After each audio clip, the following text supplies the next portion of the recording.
வணக்கம். இது உங்கள் கேஎம்எஸ் இண்டஸ்ட்ரீஸ். நம்ம இந்த ஹெவி டியூட்டி மிக்ஸி பார்த்தீங்கன்னா நம்ம பேஜில் நிறையா போட்டிருக்கோங்க. ஸோ இதில் என்னென்னா கஸ்டமர்ஸ்க்கு எப்படி ஆன் பண்ணுறது அப்படிங்கிறதுல பெரிய டவுட் இருக்குது. நம்ம எவ்வளோ தான் நம்ம அதை டிஸ்கிரைப் பண்ணாலும் கஸ்டமர்ஸ் வந்து அதை ஆன் பண்ணுறதுல கரெக்டாக ஆன் பண்ணுறதில்ல. ஸோ அதனாலேயே நம்ம அதை ஒரு வீடியோவாக எடுத்து போட்டுடலாம் அப்படின்னு சொல்லி பார்த்துருக்கோம். வாங்க அதுக்கு எப்படி ஆன் பண்ணுறதுன்னு நான் சொல்லி கொடுக்குறேன். ஃபஸ்ட்டு நம்ம வந்து ஃப்ளக் பண்ணிக்கலாங்க. ஃப்ளக் பண்ணும்போது நமக்கு 15 ஆம்ஸோட ஸ்விட்ச் வேணும். ஸோ 15 ஆம்ஸ் வயரிங் இருக்கான்னு பார்த்துக்கணும். ஸ்விட்ச் போட்டதுக்கப்புறம் பார்த்தீங்கன்னா இங்கே ஒரு பச்சை பட்டன் கொடுத்துருக்காங்க இல்லைங்களா? ஸோ பச்சை பட்டன் வந்து இது ஒரு என்சிபி மாதிரிங்க. அதாவது வந்து நம்ம மிஷினை வந்து ஸ்டார்ட் பண்ணும்போது ஹை ஸ்பீடை கொடுக்கறதுங்க. அதுக்கப்புறம் இந்த எம்சிபி. ஸோ அப்போ நம்ம என்ன பண்ணணும் அப்படின்னா ஜஸ்ட்டு இந்த பச்சை பட்டன் இருக்குது இல்லைங்களா? பச்சை பட்டனை ஒரு விரலில் அமுத்தணும். நிறைய பேர் இப்படி அமுத்தி இப்படி ஆன் பண்ணுறது இதெல்லாம் பண்ணக்கூடாது.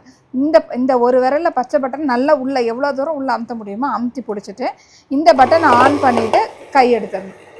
இவ்வளோ தான் வந்து மெக்கானிசம். ஆஃப் பண்ணும்போது வெறும் இதை மட்டும் ஆஃப் பண்ணால் போதுங்க. ஸோ இப்போ இந்த மிக்ஸி பார்த்தீங்கன்னா எப்படி ஆப்ரேட் பண்ணணும் அப்படிங்கிற வீடியோஸ் நான் உங்களுக்கு சொன்னேன் இல்லைங்களா? ஸோ இந்த மாதிரி நீங்கள் ஆப்ரேட் பண்ணலை, இந்த பச்சை பட்டன் அமுத்திட்டு ஆன் பண்ணலை அப்படின்னா காயில் போகிறதுக்கு வாய்ப்பு அதிகமாக இருக்குங்க. அதே மாதிரி கிரைண்டிங்கும் வந்து கரெக்டாக உங்களுக்கு வந்து அறப்படாது. ஸோ அதனால் அப்புறம் காயில் போயிடுச்சுன்னா வாரண்டிலையும் கிளைம் பண்ண முடியாதுங்க. ஸோ அதனால் நம்ம எப்படி சொல்கிறோமோ அது மாதிரி நீங்கள் வந்து ஆன் பண்ணி பழகுங்க. ஸோ நாங்கள் எப்படி சொல்லிக் கொடுக்குறோமோ அதே மாதிரி நீங்கள் யூஸ் பண்ணுங்கள். மிக்ஸி வந்து லாங் லைஃப்க்கு வரும். சரிங்களா? வேறு ஏதாவது டவுட் இருந்ததுன்னா கால் பண்ணுங்கள். தேங்க்யூ.